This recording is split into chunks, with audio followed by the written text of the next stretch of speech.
Good afternoon, everyone, and thank you for joining. Welcome today to the webinar on reducing employee turnover. And today we're going to go through some of the top reasons why people leave their jobs and what you can do to prevent that from happening. If you have questions during the webinar, we've got an interesting different way to do this today.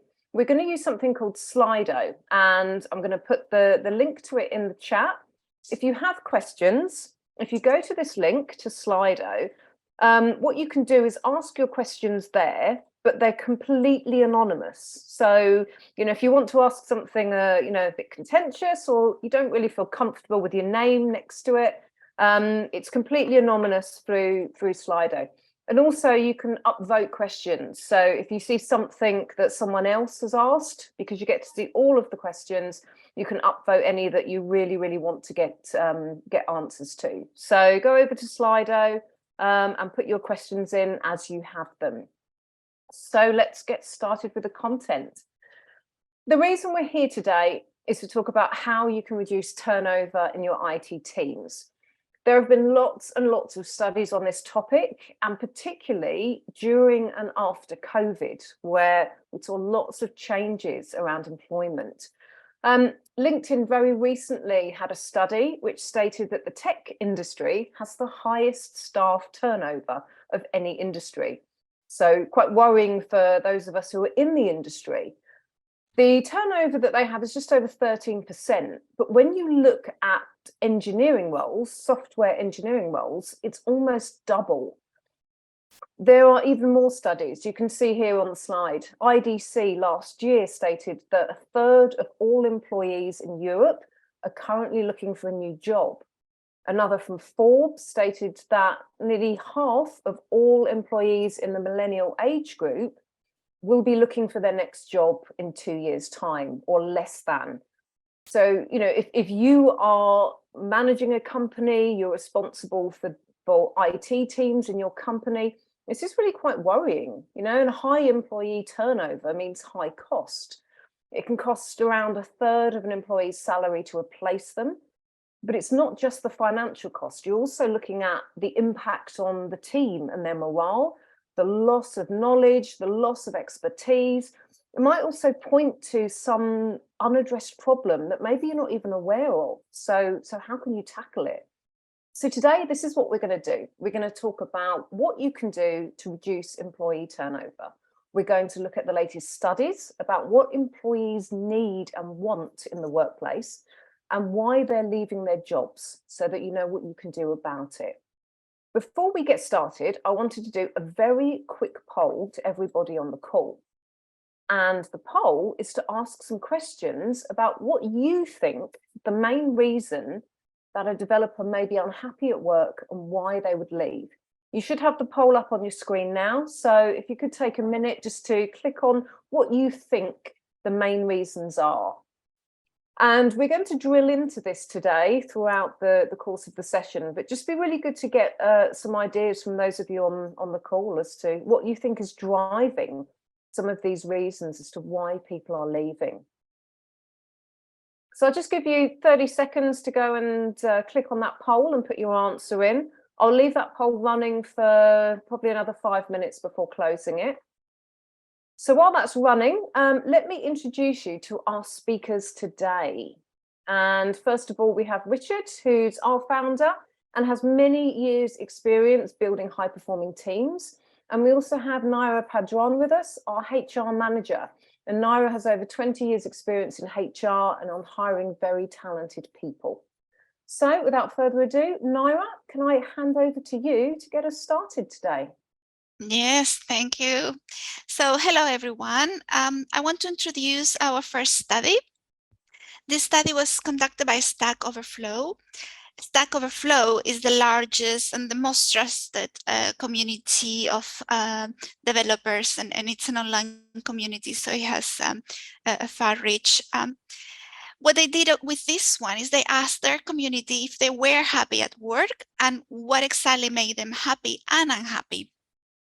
The first finding was that indeed their community of developers was reporting that they are happy. 70% of them said they are happy obviously a very nice figure to have. The second finding was that actually when you divide the data by countries, Spanish developers are the happiest. Very important for us because we are based in the Canary Islands in Spain. So delighted to hear about that. But you can see there the breakdown by countries. And then we move on. Yes, we move on. And we asked them what were the most important factors that made them happy at work. The first one was salary, 60%. But it was very closely followed by work-life balance. 58% reported that was a very important factor for them and establishing their happiness at work. Then we have flexibility, 52%, productivity, and then growth opportunities, 49%. And this data mirrors really what other companies are reporting in recent surveys. And now we go on to what makes them unhappy.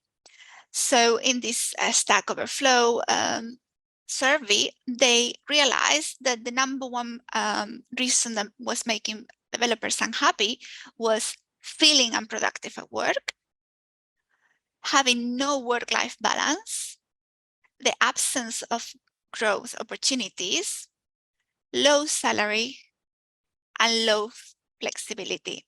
And this is in order. And now I'm going to hand over to Richard. Cool. So, 2 seconds. I'm Richard. I'm the founder of Secretsource. So before we start on the specific strategies we're going to talk about today, I just want to start with this quote from the Wellness Institute in the US.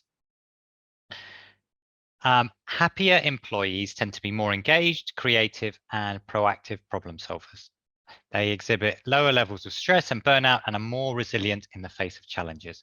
As a result, companies that invest in employee happiness often see higher retention rates, increased productivity, and improved overall performance.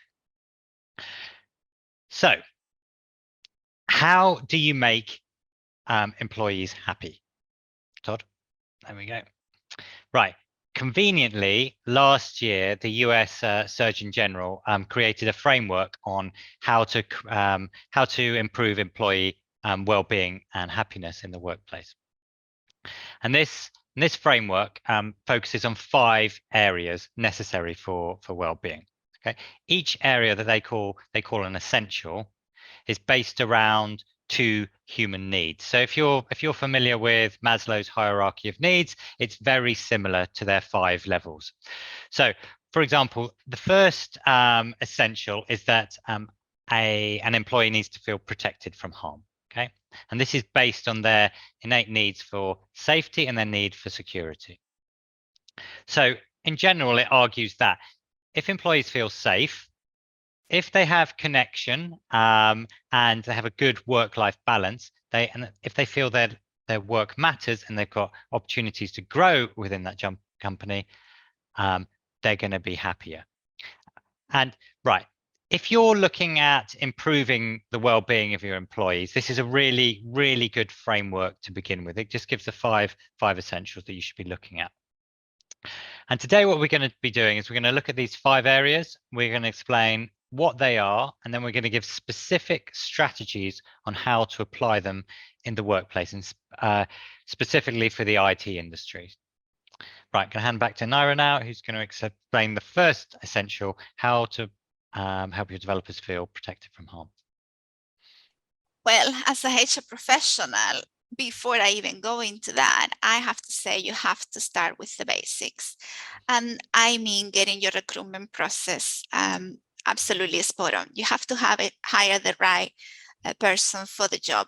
And that is a balancing act. And you have to make sure that you have the right technical skills and the right behavioral characteristics.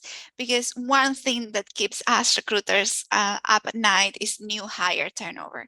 If you have people leaving your business in the first 6 months to a year, it's normally the worst turnover possibly.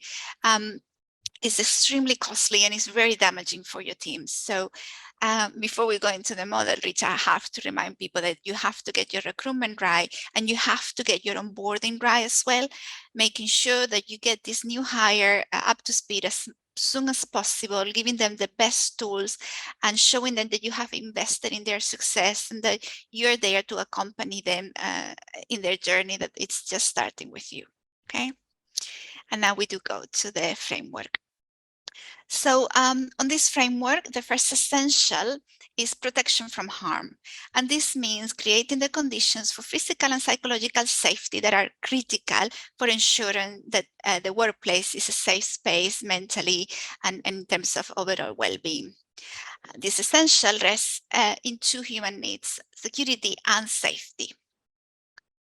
Security, it's all about ensuring that workers feel secure financially in their job with you.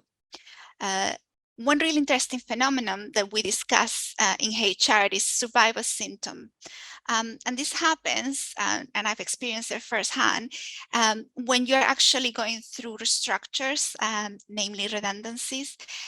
What happens is in the months that follow that redundancy exercise, your turnover somehow seems to peak, an all-time high. And this is because the employees who actually kept their job, that you did not let go and you did not terminate, were not feeling very secure at their jobs anymore. So they start proactively looking for other roles, and then they resign. So the months that follow a redundancy, people tend to leave roles, which is obviously to prove how important feeling secure at work is. And then we move on to safety, which is protecting all workers from physical and non-physical harm, right? So non-physical harm, we're talking about things like not suffering from discrimination, having an equal opportunities policy, making sure that you have protection from bullying and harassment at work. And, you know, surely in my 20 years in HR, I can think of a number of disciplinaries and grievances and employment tribunals that were directly linked to these needs not being provided for. But I will go further. The physical conditions, so protecting employees from injury, illness, giving them access to a restroom, a place to get drinking water, breaks so they can have meals and snack, and just feeling comfortable is especially important. I think if we look back at COVID, we can all think about employees that maybe were a higher risk from COVID, and their need for us to provide physical conditions that will prevent them from infection was very high. And I want to give another example, and this is about Network Rail. So Network Rail, for those who are not familiar with this organization, is one of the biggest employers in the UK. And I once met the diversity and inclusion officer at an equality conference. And he explained that they had been experiencing a huge number of resignations from women that were doing the role of field engineers. So these are the engineers that go onto the trucks and inspect them and make reports and make sure that repairs are carried out up to standard, etc. And this role was already extremely hard to fill with women. So the fact that the few women that they do have resign very quickly from those roles was something that was troubling them. So they look into the issue and discover that when engineers are on the field inspecting rail tracks, sometimes they are miles away from the nearest stations. So they had no access to restrooms or cafes. And they were actually traveling in that little open wagon that you can see there. So in order to use the loo, that might have been not a major issue for male engineers that would just go to the side of the track discreetly, but for woman engineer that had to literally take their pants off in the middle of an open field with her colleagues around was an absolutely a non-starter. And that's why the few women that were recruiting were resigning very quickly. So over to you, Richard. Cool, thank you. So part of feeling safe at work is something called feeling psychologically safe.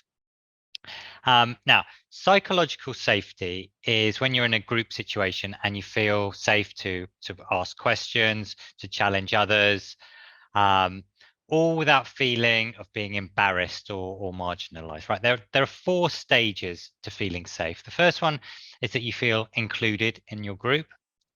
The second one is that you feel safe to learn in the group, and then safe to contribute. And then finally, you feel very safe when you feel safe to challenge the status quo, to challenge your colleagues, what they're saying.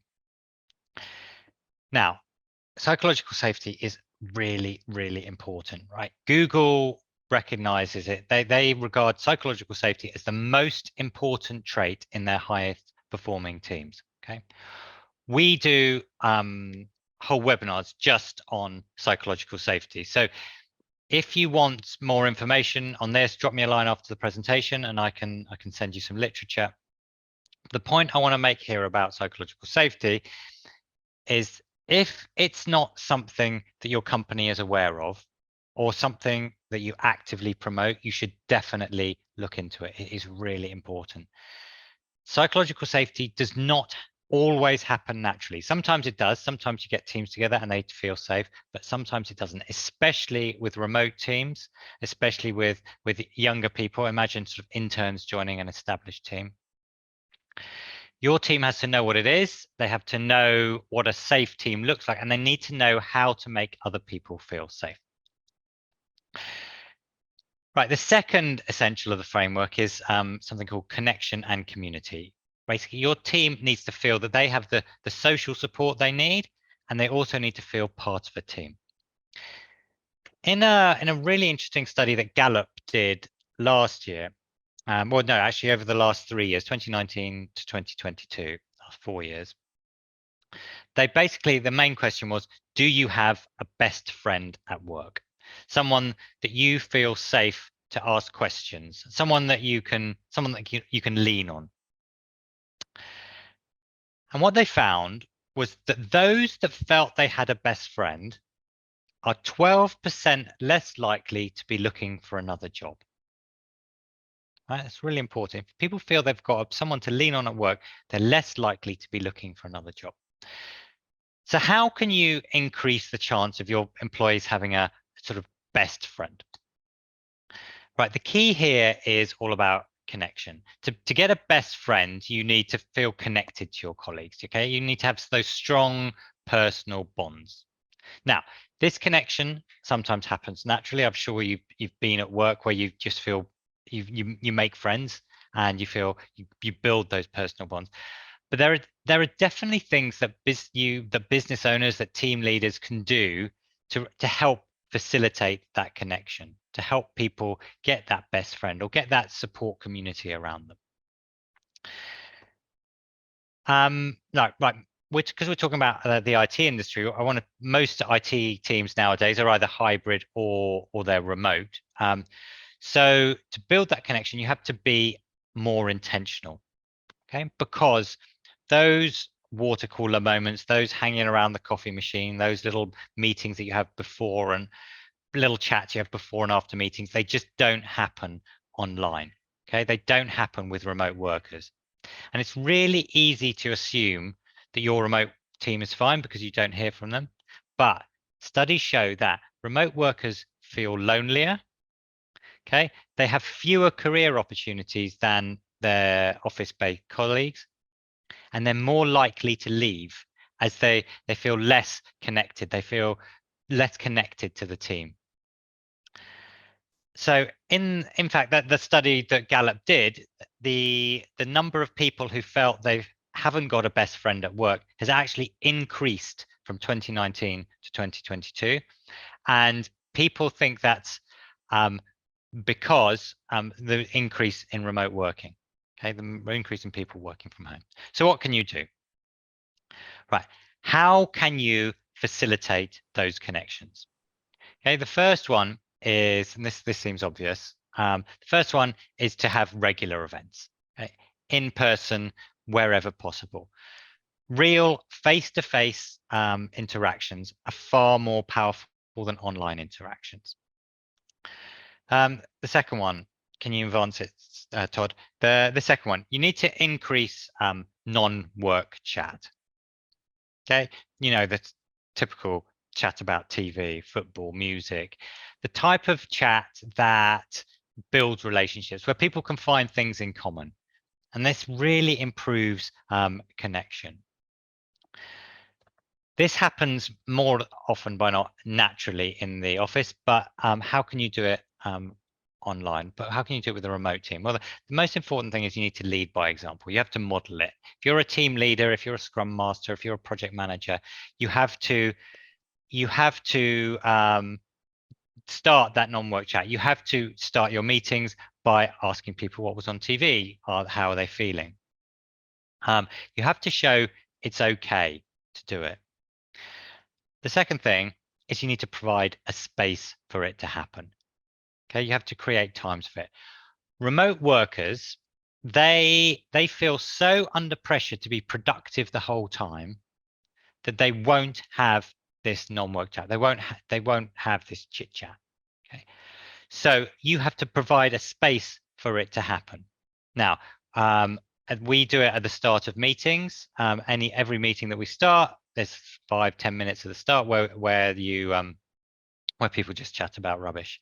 Now, I know some companies don't like that. They like that meeting to be only about work. So what you can do there is you can provide a buffer zone before and after the meeting, like open the meeting 10 minutes early. People can join it, chat about what was on TV last night, etc., etc. Or you can create Slack groups, WhatsApp groups. If you want any ideas, please ask in the Q&A, and I can give you some suggestions. And the key here is to make connection part of the culture. The second thing is that employees need to feel part of a team. And a really good way to do this is to teach your team how to celebrate team successes. Right, so next slide. So think of any sports team, right? When they score a goal, when they score a point, they all get together, they all jump on each other, they all hug each other. How can you replicate that togetherness in an IT team, in a remote IT team? Okay, it's difficult, but there are ways. And one that we started a few years ago that has worked really well, and it's not particularly revolutionary, but it's just the way we do it that's worked. It's just to start your retrospectives, your sprint retrospectives, with what went well. Okay. As I said, it's not revolutionary, but if you do it well, if you really focus on it, it can transform a team. Now, honestly, when we started this, I was running teams in this probably about 4 years ago. We'd say, what went well? The answers were rubbish. It was things like, oh, we finished the sprint. We did all the tickets. And one of them was, we're still here. Yeah. Now, 4 years on, as people have learned how to do it, that quadrant in the retro board, that what went well, is now by far the most populated quadrant. That has by far the most posters in it. And the reason this has happened is because humans have something called a negativity bias. We naturally focus on negative events. But if we practice reflecting on positive things, we build what's called a positive recall bias. Okay, meaning we develop a tendency to look for positive things instead of negative experience. It just becomes easier to see the good things. It becomes easier to be a glass half full person. And once you can create a team that does this, a team that can see the successes they've had, to see the positive things in the team, you'll see much greater cohesion and a much stronger sense of team. Right, back to Naira now to talk about work-life balance. Yes, thank you. So this third essential of the framework is work-life harmony. Basically, what it's saying is that professional and personal roles can sometimes create conflict at work and non-work related conflicts. And the ability to integrate both words, both demands, will actually rest onto human needs, the autonomy and the flexibility. Autonomy is really how much control a person has over where, when, and how they do their job. So making sure that you train your managers and supervisors so they know that the leading style that you're looking for is one that doesn't involve micromanaging and that is very consultative will be very important here if you want to actually create an atmosphere where people feel they have autonomy over their own work. So the other one, as we said, was flexibility. And this is the ability of workers to work when and where is best for them. And a lot is said these days about flexibility and flexible working, but I interview a lot of candidates and they all tell me all the time that, oh, I work in a company that gives me the flexibility to start 30 minutes early or later. And that doesn't cut it for me. When I mean flexibility, I mean flexibility. They also tell me, yes, they give me the flexibility to work from home one predetermined day a week. But actually, my partner, it's a nurse, and she has changing schedules. So I need to be able to change my schedule with her so we can have the kids' needs sorted. So when we mean flexibility, we mean real flexibility. And I will go as far as letting them choose their own benefit package. We have introduced in the last year flexible benefits at Secret Source because we realize that everybody has a different need. One person needs medical health care, another person needs extra holidays. So when we mean flexibility, we mean going beyond the name tag. Richard? Cool. So a key part of autonomy is that an employee must feel that they're trusted. And a really good way to show someone that you trust them is for them to know that they're not going to be blamed if things don't go as planned.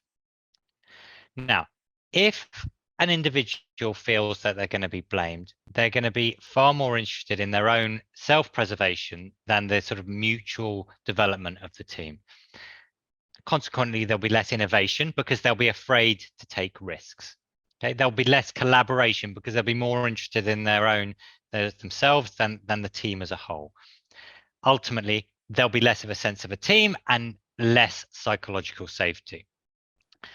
So you need to create a culture, what's called a no blame culture. But how do you create a no blame culture? Right, there are many steps.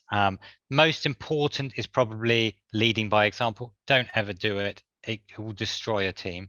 But a really useful tool that we use if we feel that a team might be going that way, or a project or a sprint hasn't gone as planned, is something that's called the prime directive.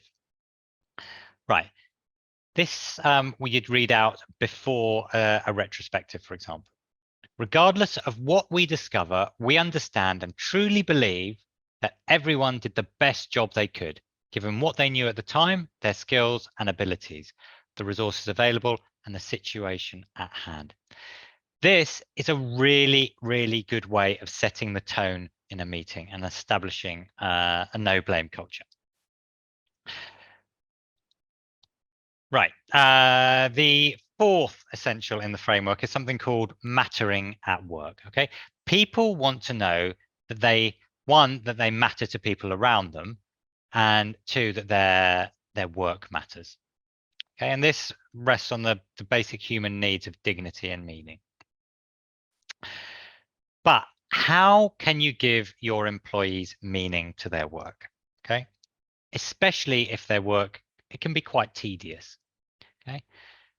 How can you make them feel that they're contributing to a sort of a higher goal? One of the ways is to help your team understand why they are doing the work they do. Now, if you haven't read this book, Start With Why by Simon Sinek, I highly recommend it. It's inspirational. But anyway, your team, they don't just need to know what they're doing and how they're doing it, but they need to know why they're doing it.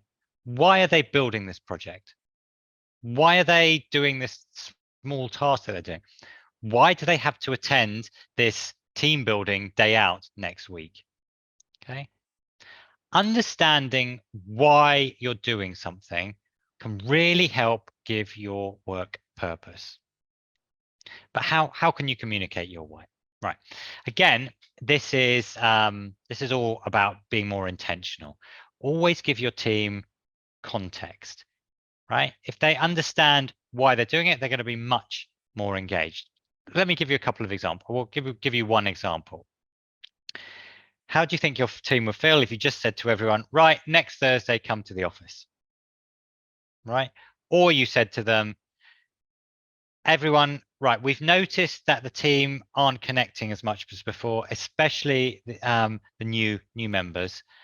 Can you come to the office next week for a breakfast so that the new members of the team can get to know the rest of the team?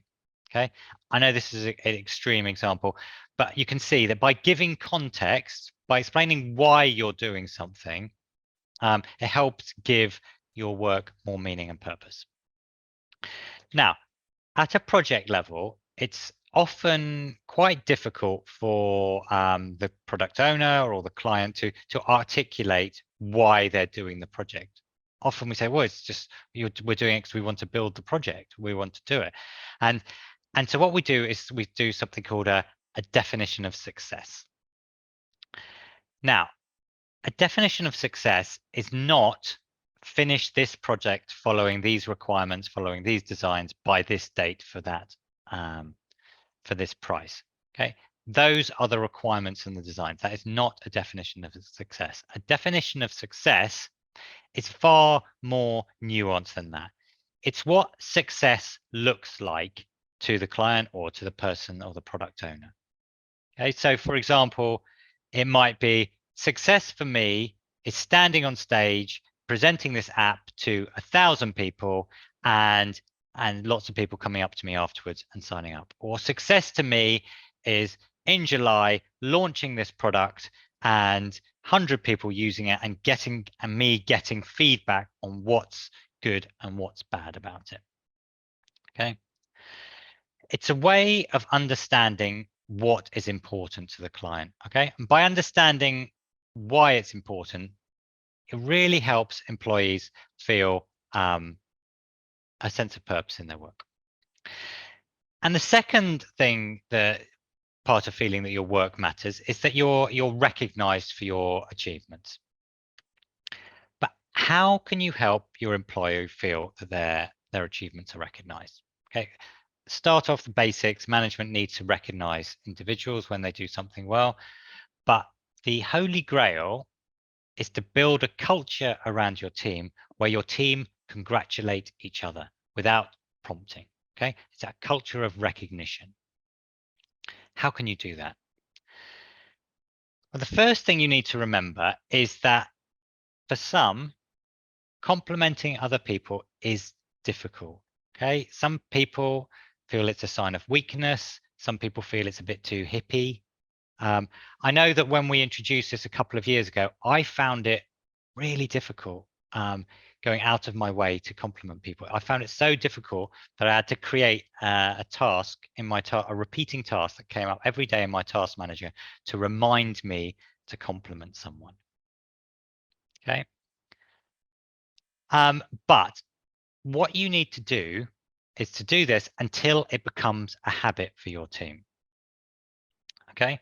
And by doing this, it has two benefits. Okay, the first one, if you look at any of the studies on human happiness, how to make yourself more personally, how to make yourself more happy or how to make yourself happier. One of the key things is to be grateful, to show gratitude, be grateful, thankful for what you have around you. And if you look at all the research on employee happiness, one of the key things is they feel recognized for their work. So building a culture where your team recognize each other's, where they celebrate each other's success, it has two effects. Firstly, the person giving the thanks, giving the compliment, gets a little endorphin buzz. They get that sense of gratitude, and the person who receives the compliment gets that nice feeling too. The second thing you need to do is you need to make it easy. for people to do this. Most people will not complement each other naturally. Okay, so you need to build the process. You need to build the structures so it's really, really, really easy for people to complement each other. Now, we use a system called 15Five, and it's got a module in it called High Fives, where you can just log in and send someone a high five. And I've read about other companies that have Slack channels. My wife at her work, she sends out an email every month and says, anyone you want to thank this month, and then it starts an email chain. But basically, you need to create a place for them to do it and make it easy for people to do it. The key point here is that you need to teach your team to do it until it becomes a habit, and they do it without prompting. Now, I just want to give you an example. A few years ago, we started an initiative called, well, it's basically called Employee of the Month. We call it Superstars. And the idea was, in our monthly meeting each month, we would ask all the team to write in, email us and say, who do you nominate to be the superstar this month? And then we'd recognize in the meeting. For the first 3 months, I had to make up the emails from the rest of the team because nobody wrote in. Okay. After they started seeing it, the numbers trickled in, the emails started trickling in. Nowadays, we get about 50 emails every month for nominations for superstars. Multiple superstars get nominated each month. Right, final one, almost finished. This is a quick one, so don't worry. The final essential of this framework is opportunity for growth, and this one comes from the human needs for learning and achieving a sense of achievement. Right, importantly, this doesn't just mean getting a pay rise and a promotion occasionally. Okay, in an IT team, your team need to have a clear understanding of how they can progress in their careers. They need to know what they need to do to move up their careers, and they need help along the way. So in our company, we have a professional ladder. If you go to the next slide, Todd. And this is linked to a pay scale. Here's a summary. So this basically explains the behavior needed for each level, junior to intermediate to senior, and what you need to do to move up the ladder. Now, every member of our team knows this ladder. They all know where they are on the ladder, and they all need to know what they need to do to move up the ladder. Okay, and every 6 months, the team are assessed, and with their line manager, they draw up a plan of how they're going to move up the ladder. This, if you're interested and you want a copy of this, it's available on GitHub, and we'll post the link in the chat. Feel free to copy it and use it. And that's it. So going back to the Stack over. So first thing, actually, can you publish the results of the poll we did at the start?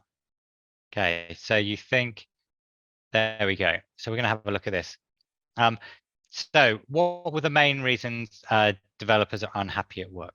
Okay, well, actually, the top reason is feeling unproductive at work. Okay, so show that one, Todd. There we go. So the top reason is actually feeling unproductive, and that's linked to the mattering at work. They feel they don't feel their work has meaning. The second most important thing is no work-life balance, i.e. they don't have work-life harmony. And the third one is absence of growth opportunities, that links with opportunity for growth. And the fourth one is low salary. Okay, that's from they don't feel safe. Salary is the fourth most important thing. It's not the top reason why people are unhappy at work. And final one is low flexibility. If you feel that your team is not happy, if turnover is higher than you hope, a really good start is to look at this this framework and reflect on how your company approaches each section of this. Little tweaks here and there can really help improve your employee retention. And that's it. Back to Sarah. Just finding the mute button there. Cool, fantastic. Thank you, Richard.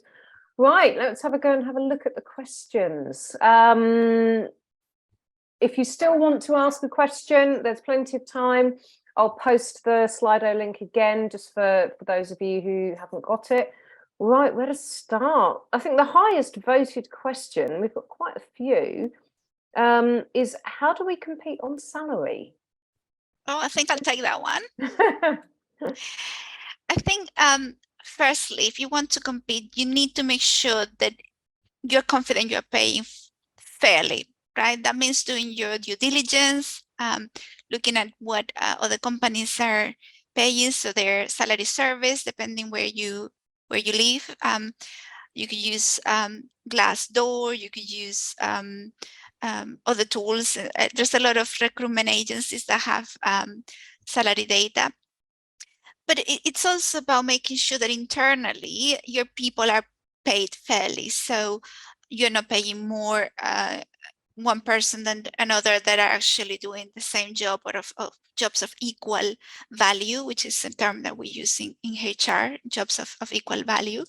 And then, yeah, that's how you make sure that you are staying competitive, and that you publish your information as much as possible, your ranges, and that you're transparent on how you go about deciding salaries. Richard mentioned our career ladder. We have salary bands for each one of those levels, and we're quite transparent, and it's something that I explain to candidates during the recruitment process. And also, of course, sorry, I have to add, you have to make sure that you're offering a holistic benefit package that is not only about salary, although the question is about salary, but that you offer the other very important benefits that we know of. So flexible working, remote work, that you offer benefits such as private medical health, which is extremely important, especially since COVID, access to good private medical health, maybe extra holidays or other time off, paid time off schemes as well. Brilliant, thank you, Naira. There's a question here that's sort of on a similar vein, but it'd be interesting to get opinions from you both. Question saying, I hear happiness is important. Is it really as important as salary? Don't people mainly stay in jobs because they get a good salary? Any thoughts on that? Yes, and then I'll let Richard add anything. But I was at a job for 10 years because I was paid very good money, and I was extremely unhappy. And only now, looking back, I can see how unhappy I was. And yes, it served a purpose to be highly paid for a period in my life. But I had 7 a.m. calls with Singapore, and then 11 p.m. with Phoenix in Arizona, and midnight with New Zealand. And it was demanding, and the work-life balance was non-existent really. The culture wasn't for me, and I was extremely unhappy. And yes, I was there very aware that I was going to have to take a pay cut if I left. But maybe it's something that you only realize when it's your time. For me, it was important. For my mortgage, it was important to be there for that period of time, and I learned a lot, and I met fabulous colleagues as well. By the way, don't get me wrong, it wasn't all bad. But I think different times of your career, maybe one thing takes over another, and sometimes you value happiness over salary, and sometimes you value salary over happiness. It's a personal decision. Yep. Richard, I don't know if you have anything to add. Yeah, I think salary is a tricky one. People the research shows that as long as you feel that you're paid fairly, and that you're paid the same as someone that you think someone that you regard as an equal level to you, you're happy. If you feel that you're paid below what you should be paid, that'll cause unhappiness. The more salary you get, it doesn't actually increase your happiness. It's very difficult for people. People don't realize that, but it doesn't actually.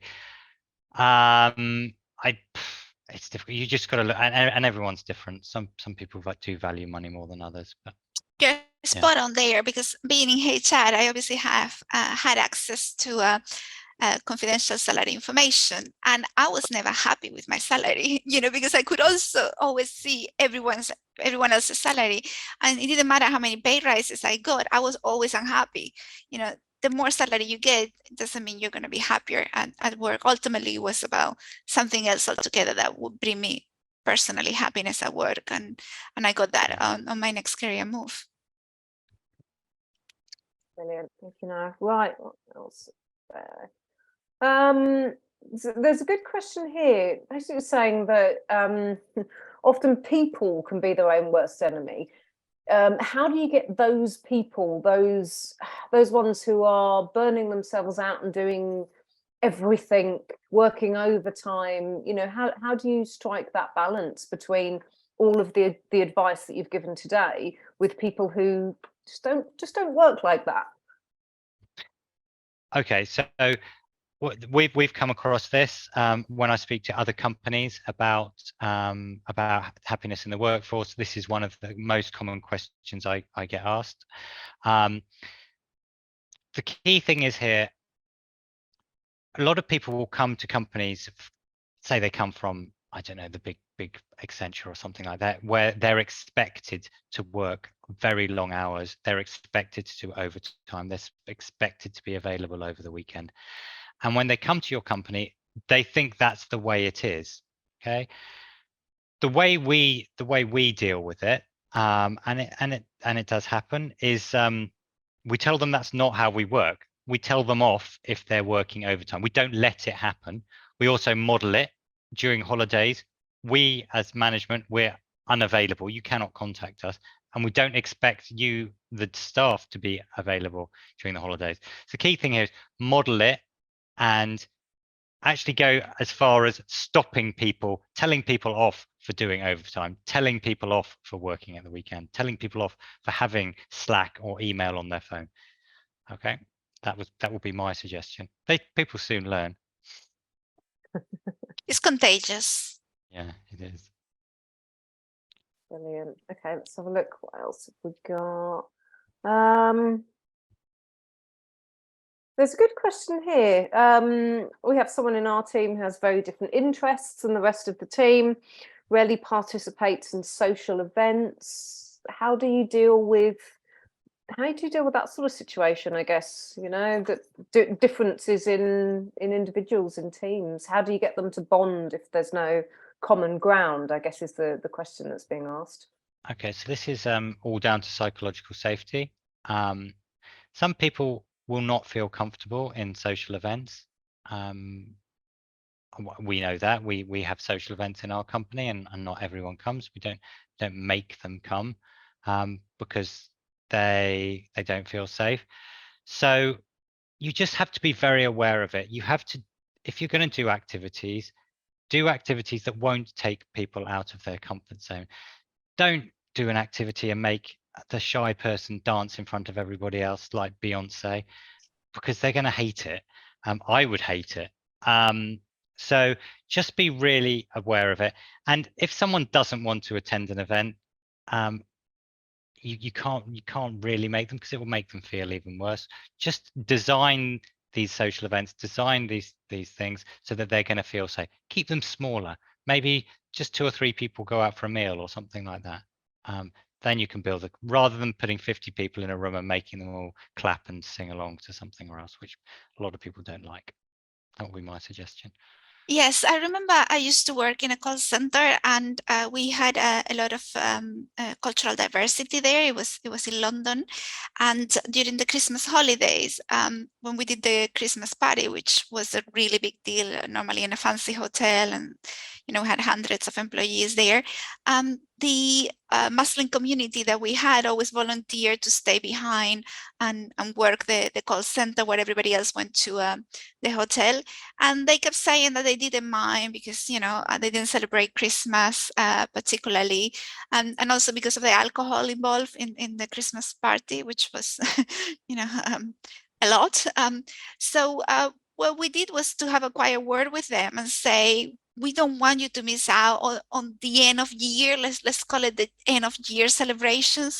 This is not only about celebrating Christmas and the birth of Jesus, but it's about something else, and we don't want you to miss out. So we talked to them quietly from HR, and they said, it would be nice if the ones who are left behind here working in the office, the call center, if we get a special dinner sent to us, because those days normally there are no restaurants around that open, and we have to bring our own meals. And we thought that's just fantastic. Let's make sure that they have a nice dinner and that they feel comfortable celebrating. And also after that, we made sure that we also give them the space and the time they needed to have their own celebrations according to their culture. And also we did organize other team events that didn't involve alcohol, that obviously wasn't something they were comfortable being around. So yeah, it's about just talking to everyone and asking them, how would you like to celebrate and get close to your colleagues, and allocating time and resources to that. Yeah, that's a really good point, Naya. Really good point. Okay, a couple more questions before we wrap up. This one might actually be quite related to sort of what you're talking about. Suggestions about helping remote teams feel connected. I know we covered a little bit of this earlier, but anything that we do or that you've done in your past that really helps connect people, particularly from different backgrounds, different interests. Okay, so during the pandemic, we ran lots of different initiatives. We did Pictionary online. We did online jigsaws. We did lots of things. They worked for a bit because everyone was locked at home. But the key thing here is just to encourage people, remote workers. I'm going back to the non-work chat, and you've got to let your remote workers know it's okay to not be working, not being productive all the time. That time that they spend with their team chatting about what was on TV last night, in the long term will be far more productive for that team than them working on that task for half an hour extra that week. You just have to model it, and you have to let them know that it's not just okay to spend time talking about non-work stuff, but it's actually good. It's better to dedicate time to that each week. Does that help? Yeah, very good. And another question, how can we show employees that they matter to us with limited resources? I think this is going back to recognizing their achievements. What do we do? So we have our superstars every month. They get publicly recognized in front of the company. They get it's either an Amazon voucher or a Corte Inglés voucher. I can't remember. One or the other. They get a voucher for some shop. We also the high fives that we do around the company, and the retros is a very positive experience.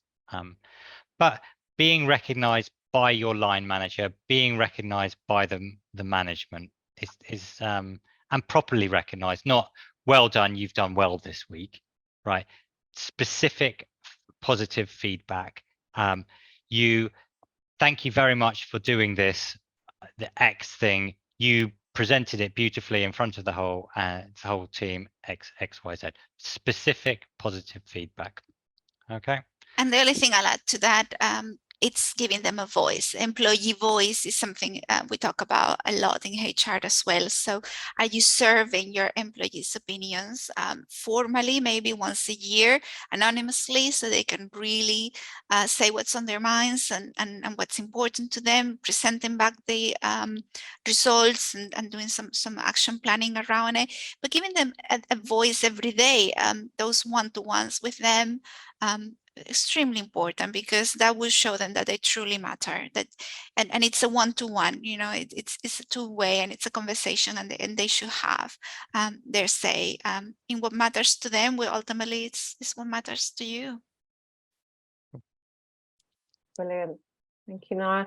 We've only got a couple of minutes left, so I think we'll wrap up now so that we don't make you late for your next meetings. If anyone does want to ask any more questions, the chat's open, Slido is open. But what we'll also do is we'll share with you our contact information. So if you want to ask us about anything that you've seen today, you can get in contact with us. Of course, follow us on LinkedIn. I'm going to post all of the links into the chat so that you have them there. And if you want to just book some time to have a conversation about anything that you've seen today, there's a link there to my calendar and also to my email address. So we hope to hear from some of you. Have a great day and join us on our next webinar. Thank you very much. Bye-bye. Bye. Yeah.